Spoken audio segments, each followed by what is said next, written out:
भगवान श्री गणेश जी को विघ्नहर्ता के रूप में पूजा जाता है।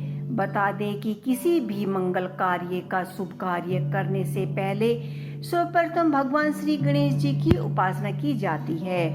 आइए सुनते हैं गणेश जी से जुड़ी बहुत सारी पौराणिक कथाएं। श्री गणेश जी के जन्मदिन का शुभ अवसर करीब है। पूरे देश भर में श्री गणेश जी उत्सव धूमधाम से मनाया जाता है। श्री गणेश जी माता पार्वती और शिव जी के बेटे हैं। इनके जन्म को लेकर कई तरह की कथाएं हैं। वैहरा पुराण और शिव पुराण में विनायक के जन्म को लेकर अलग अलग कथाएं कही गई हैं।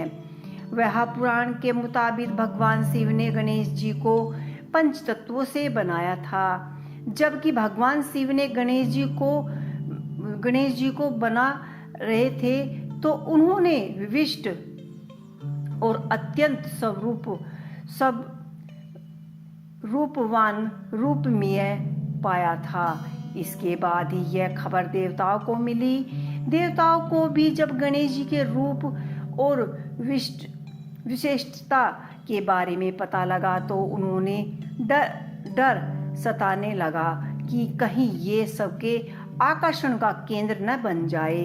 इस डर से वे भगवान शिव को भाप गए थे, जिसके बाद उन्होंने उनके पेट को बड़ा कर दिया और मुंह हाथी का लगा दिया। वहीं विष्णु पुराण में कहते हैं कि इससे अलग है। इसके मुताबिक माता पार्वती ने अपने शरीर पर हल्दी लगाई थी। उसके बाद जब उन्होंने अपने शरीर से हल्दी का उपटन उतारे तो उससे उन्होंने एक पुतला बना दिया। पुतले में बाद में उन्होंने प्राण डाल दिए। इसी तरह से विनायक पैदा हुए और इसके बाद माता पार्वती गणेश जी को आशीर्वाद दिया कि तुम मेरे द्वार पर बैठ जाओ और उसकी रक्षा करो, किसी को भी अंदर नहीं आने देना। कुछ समय बाद शिव जी घर आए तो उन्होंने कहा कि मुझे पार्वती से मिलना है। इस पर गणेश जी ने मना कर दिया। शिव जी को नहीं पता था कि ये कौन है। दोनों में विवाद हो गया और उस विवाद ने युद्ध का रूप धारण कर लिया। इसी दौरान शिव ने अपना त्रिशूल निकालकर गणेश जी के सिर को काट डाला। पार्वती को पता लगा तो वह बाहर आई और वह रोना पीटना आरंभ कर दिया और उन्होंने शिव जी से कहा कि आपने मेरे बेटे का सर काट दिया है। शिव जी ने पूछा, ये तुम्हारा बेटा कैसे हो सकता है? इसके बाद पार्वती ने शिव जी को पूरी कथा बताई।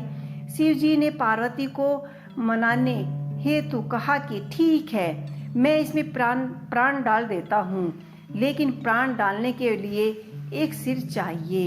इस पर उन्होंने गरुड़ जी से कहा कि उत्तर दिशा में जाओ और वहां से जो भी माँ अपने बच्चे की तरह पीट कर सोई हुई हो उसी बच्चे को ले आना, उसी बच्चे का सिर लाना। गरुड़ जी भटकते रहे पर उन्हें ऐसी कोई माँ नहीं मिली, क्योंकि हर माँ अपने बच्चे की तरफ मुंह कर ही सोती है। अंत के एक हथनी दिखाई दी। हथनी का शरीर का प्रकार ऐसा था कि वह बच्चे की तरफ मुंह करके नहीं सो सकती है। गरुड़ जी ने उस शिशु हाथी का सिर ले लिया। भगवान शिव जी ने वह बालक के शरीर पर जोड़ दिया, उसमें प्राण का संचार किया, उनका नामकरण कर दिया गया। तो इस तरह से गणेश जी को हाथी का सिर लगा दिया गया। तीसरी कथा के अनुसार श्री गणेश जी चालीसा में वर्णित हैं कि माता पार्वती ने पुत्र प्राप्ति के लिए कठोर तप किया। इस तप से प्रसन्न होकर स्वयं ही श्री गणेश जी ब्रह्मा का रूप धारण करके पहुंचे और उन्हें यह वरदान दिया गया कि माँ आपको बिना गर्भ धारण किए ही दिव्य और बुद्धिमान पुत्र की प्राप्ति होगी। ऐसा कहकर वे अंतर्धान हो गए और पालने में बालक के रूप में आ गए। चारों लोकों में हर्ष छा गया। भगवान शिव और पार्वती ने विशाल उत्सव रखा।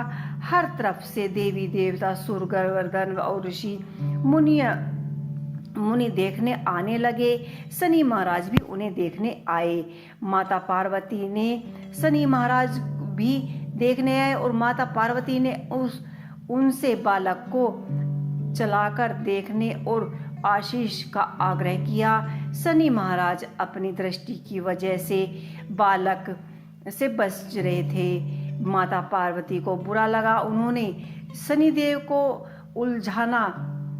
उलासा सा देखा और उन्होंने उसको यह उत्सव नहीं भाया। बालक का आगमन भी पसंद नहीं आया। शनिदेव संकोच कर बालक को देखने पहुंचे, लेकिन जैसे ही शनि की किंचित सी दृष्टि बालक पर पड़ी तो बालक का सिर आकाश में उड़ गया।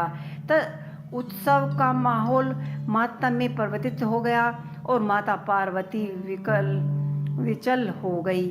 चारों तरफ हाहाकार मच गया। तुरंत ही गरुड़ जी को चारों दिशाओं से उत्तम सिर लाने को कहा गया। गरुड़ जी हाथी का सिर लेकर आए और यह सिर शंकर जी ने बालक के शरीर पर जोड़कर प्राण डाल दिए। इसी तरह से गणेश जी का सिर हाथी का हो गया। तो ये थी हमारी कई सारी पौराणिक कथाएं। आपको ये कथाएं कैसी लगी हमें कमेंट बॉक्स में लिख के अवश्य ही बताइएगा। जय श्री गणेश।